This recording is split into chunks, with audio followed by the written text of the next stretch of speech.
आदिकाल से संबंधित कथन। विक्रम की 7वीं शताब्दी से 11वीं तक अपभ्रंश की प्रधानता रही और फिर वह पुरानी हिंदी में परिणत हो गई। चंद्रधर शर्मा गुलेरी के कथनानुसार 2. बौद्ध धर्म के सिद्धांतों में देश की बदलती हुई परिस्थितियों ने जिन नवीन भावनाओं की सृष्टि की, उन्हीं के परिणाम स्वरूप सिद्ध साहित्य की रूपरेखा तैयार हुई। राम कुमार वर्मा ने सिद्ध साहित्य के प्रादुर्भाव विषय में कहा है। 3. पहले जैसे गाथा या गाहा कहने से प्राकृत का बोध होता था, वैसे ही पीछे दोहा या दोहा कहने से अपभ्रंश या लोक प्रचलित काव्य भाषा का बोध होने लगा। रामचंद्र शुक्ल के कथनानुसार 4. भाषा की कसौटी पर यदि ग्रंथ को कसते हैं तो और भी निराश होना पड़ता है, क्योंकि वह बिल्कुल बेठिकाने हैं। उसमें व्याकरण आदि की कोई व्यवस्था नहीं है। रामचंद्र शुक्ल का पृथ्वीराज रासो के संदर्भ में कथन है। 5. अपभ्रंश के कवियों को विस्मरण करना हमारे लिए हानि की वस्तु है। यही कवि हिंदी काव्य धारा के प्रथम सृष्टा थे। राहुल सांकृत्यायन। 6.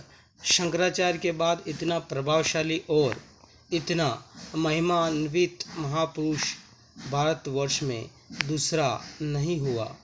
हजारी प्रसाद द्विवेदी ने गोरखनाथ के विषय में कहा है। 7.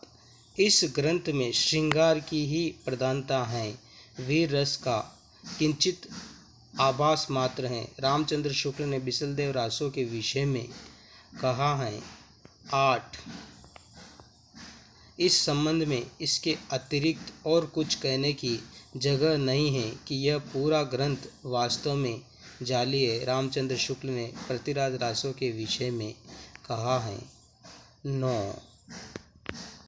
9. विद्यापति को कृष्ण भक्तों की परंपरा में न समझना चाहिए। डॉक्टर रामचंद्र शुक्ल के अनुसार। 10. आध्यात्मिक रंग के चश्मे आजकल बहुत सस्ते हो गए हैं। उन्हें चढ़ाकर जैसे कुछ लोगों ने गीत गोविंद को आध्यात्मिक संकेत बताया है, वैसे ही विद्यापति के इन पदों को भी रामचंद्र शुक्ल के अनुसार। 11. उनकी रचनाओं का जीवन की स्वाभाविक सारणियों, अनुभूतियों और दशाओं से कोई संबंध नहीं है। वे सांप्रदायिक शिक्षा मात्र हैं, अतः शुद्ध साहित्य में की कोटि में नहीं आ सकती है। डॉक्टर रामचंद्र शुक्ल ने सिद्धों और योगियों की रचनाओं के संदर्भ में कहा है। 12. जिस साहित्य में केवल धार्मिक उपदेश हो, उससे वह साहित्य निश्चित रूप से भिन्न, जिसमें धर्म भावना प्रेरक शक्ति के रूप में काम कर रही हो।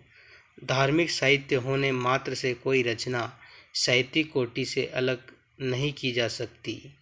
हजारी प्रसाद द्विवेदी ने हिंदी साहित्य का आदिकाल पुस्तक में कहा है। 13. सिद्ध सामंत युग की कविता की सृष्टि आकाश में नहीं हुई, वे हमारे देश की ठोस धरती की उपज हैं। राहुल सांकृत्यायन के अनुसार। यह वीडियो अगर आपको अच्छा लगा हो तो इसे लाइक और चैनल को सब्सक्राइब ज़रूर करें। देखने के लिए बहुत बहुत धन्यवाद।